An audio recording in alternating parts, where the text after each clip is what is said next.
കൊല്ലപ്പെട്ട സിദ്ധാർത്ഥനെ ആ ഹോസ്റ്റലിലെ മുൻവശത്തെ ഗ്രൗണ്ടില് നഗ്നനായി കിടത്തി അവന്റെ തുണി വലിച്ചൂരി 130 വിദ്യാർത്ഥിനികളെ മുമ്പിലിട്ട് മർദ്ദിക്കുന്നതാണ്. ഒരു വിചാരണയാണത്. ഈ SFI അവിടെയുള്ള നേതാക്കന്മാരുടെ ഭാഷയിൽ അത് വിചാരണയാണ്. അവനെ മര്യാദ പിടിപ്പിക്കുകയാണ്. മനുഷ്യനാണ് എന്ന് ആ മനുഷ്യ മൃഗങ്ങൾ കരുതിയില്ല. ഇതൊരു മനുഷ്യനാണ്. തല്ലിക്കൊല്ലുകയാണോ? ഇത് തീർച്ചയായിട്ടും ഇതിനകത്ത് ഉൾപ്പെട്ട 20, 21 അല്ലെങ്കിൽ 22 വയസ്സ്, ഒരാൾ മാത്രം 28 വയസ്സുണ്ട്. ഈ പ്രതികളെ ക്യാപിറ്റൽ പണിഷ്മെന്റോ തൂക്കിക്കൊലയോ വേണ്ടി വരും. സമൂഹത്തിൽ നമുക്ക് ഇവരെ ആവശ്യമില്ല. ഇവരെ സമൂഹത്തിൽ നിന്ന് പുറന്തള്ളതാണ്. ഇവരെ നന്നാക്കി എടുക്കേണ്ട ആവശ്യം നമുക്കില്ല.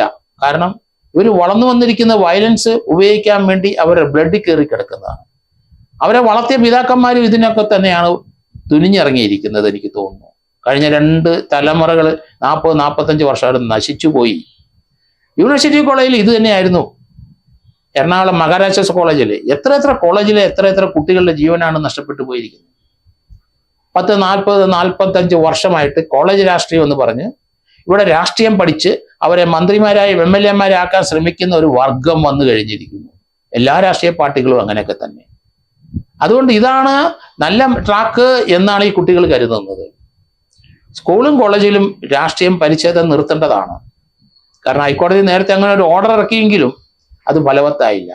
കേരളം ഭരിക്കുന്ന രാഷ്ട്രീയ നേതാക്കന്മാരെല്ലാവരും രാഷ്ട്രീയ കളരിയായിട്ട് സ്കൂളും കോളേജിനെയും കണ്ടു കഴിഞ്ഞു. ഇവിടുത്തെ കോളേജും സ്കൂളുകളിലെ കുട്ടികൾ പലരും +2 പഠിക്കുന്നത് വരെ ഇപ്പം വിദേശത്തേക്ക് മാറിക്കഴിഞ്ഞു. ഇവിടുത്തെ അരക്ഷിതാവസ്ഥ, കോളേജിലെ സ്കൂളിൽ അയക്കുന്ന കുട്ടികൾക്ക് ജീവനോടെ മടങ്ങി വരുമോ ഇല്ലെന്ന് ഭയം. കടം വാങ്ങിച്ചാണേലും കുട്ടികളെ എല്ലാം വിദേശത്തേക്ക് പോകുന്നു. പല പ്രൊഫഷണൽ കോളേജുകളിലും സർക്കാർ കോളേജുകളിലും ഏകദേശം 30-40ഓളം സീറ്റുകൾ ഒഴിഞ്ഞു കിടക്കുന്ന അവസ്ഥയിലേക്ക് വന്നിരിക്കുന്നു. അത് തീർച്ചയായിട്ടും അവിടെ ഒരു 60-70% വരുമെന്നാണ് ഞാൻ കരുതുന്നത്. കാരണം വിദേശത്തേക്ക് കുട്ടികളുടെ പ്രവാഹമാണ്. കടം വാങ്ങിച്ചു അത് വിദേശത്ത് അയക്കുകയാണ്. കുട്ടികളുടെ ജീവൻ രക്ഷിക്കണമല്ലോ, അവരുടെ ഭാവി കരുതണമല്ലോ. ഇവിടെ രാഷ്ട്രീയക്കാരെ പിണിയാളാക്കാൻ ശ്രമിക്കുന്ന ഒരു വർഗം ഇവിടെ രൂപീകരിച്ച് കഴിഞ്ഞിരിക്കുന്നു കഴിഞ്ഞ 40-45 വർഷമായിട്ട്. യൂണിവേഴ്സിറ്റി കോളേജിനകത്ത് അവിടെ നിന്ന് ഞാൻ തിരുവനന്തപുരം സിറ്റിയിലെ പോലീസ് ഓഫീസറായിരുന്നപ്പോൾ ധാരാളം ഏറ് എനിക്ക് കിട്ടിയിട്ടുണ്ട്. എൻ്റെ ദേഹത്ത് കൊണ്ടില്ല, കാരണം അത്ര ക്രൂരതയുള്ള പ്രവൃത്തി ചെയ്യുന്ന യൂണിവേഴ്സിറ്റി കോളേജും കേരള യൂണിവേഴ്സിറ്റി കോളേജിലെ അന്നത്തെ അവസ്ഥ അതായിരുന്നു. അവിടുത്തെ സംസ്കൃത കോളേജിൽ അത് തന്നെ. അവിടെ യൂണിയൻ കുട്ടികളെ അവരെ ആരെങ്കിലും ഞങ്ങൾ അറസ്റ്റ് ചെയ്ത് കഴിഞ്ഞാൽ അവരുടെ നേതാക്കന്മാരും MLA മാരും കോളേജ് ക്യാമ്പസിൽ നിന്ന് ഇറങ്ങി വരുന്ന കാഴ്ചയെന്ന് എൻ്റെ മനസ്സിലുണ്ട്. കേരളത്തിലെ കുട്ടികളെ നശിപ്പിച്ച ഇവിടുത്തെ രാഷ്ട്രീയക്കാർ തന്നെ അവർ രാഷ്ട്രീയ പിന്നാമ്പുറത്തൂടെ നടക്കാൻ പരിശീലിപ്പിക്കുകയാണ്. നമുക്കതല്ല ആവശ്യം. നമുക്ക് കോളേജുകളിലും സ്കൂളുകളിലും ഒരു സംസ്കാരമുള്ള ജനതയെ വാർത്തെടുക്കണം, ഡിസിപ്ലിനുള്ള ജനതയെ വാർത്തെടുക്കണം, നല്ലതായിട്ട് ചിന്തിക്കാൻ കഴിവുള്ളവരെ വാർത്തെടുക്കണം. രാഷ്ട്രീയക്കാരുടെ ചിന്തയല്ല നമുക്ക് ആവശ്യം.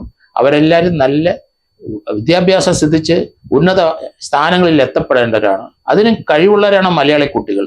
പക്ഷെ മലയാളി കുട്ടികളെ നല്ലൊരു ശതമാനത്തിനെ വയലൻസിലേക്ക് നയിച്ച് ഇവിടുത്തെ രാഷ്ട്രീയക്കാരെ നശിപ്പിച്ചു കഴിഞ്ഞു. ഇതിൽ നിന്നൊരു മോചനം കിട്ടണമെങ്കിൽ തീർച്ചയായിട്ടും ഹൈക്കോടതി ഇടപെടണം. ഭരണഘടനയുടെ കോൺസ്റ്റിറ്റ്യൂഷനിലെ 32-42 വകുപ്പ് പ്രകാരം ഹൈക്കോടതിക്ക് ഇതിനകത്ത് ഇടപെടാം. അതുകൊണ്ട് ഹൈക്കോടതി ഇടപെടുമെന്നാണ് ഞാൻ കരുതുന്നത്. ഇത് 32(2)26 IPC പ്രകാരം കോടതി എത്രയും പെട്ടെന്ന് ഇടപെടുന്നതാണ് എൻ്റെ അപേക്ഷ. കാരണം ഭരണഘടന അനുസരിച്ച്, കോൺസ്റ്റിറ്റ്യൂഷൻ അനുസരിച്ച് നമുക്ക് ജീവിക്കാനുള്ള അവകാശം, സ്വാതന്ത്ര്യം നൽകുന്നു. അതോടൊപ്പം തന്നെ നമുക്ക് വിദ്യാഭ്യാസത്തിനുള്ള അവകാശവും സ്വാതന്ത്ര്യവും നൽകുന്നു. ഇത് രണ്ടും ഇവിടെ വിച്ഛേദിച്ചിരിക്കുകയാണ്. SFI എന്ന് പറഞ്ഞ ആ സംഘടനയിലെ ചില വ്യക്തികൾ ഇതിവിടെ നിഷേധിച്ചിരിക്കുന്നത് ഭരണഘടന ലംഘനമായതുകൊണ്ടാണ് ഹൈക്കോടതി ഇതിനകത്ത് ഇടപെടേണ്ട സമയമായിരിക്കുന്നു എന്ന് ഞാൻ കരുതുന്നു.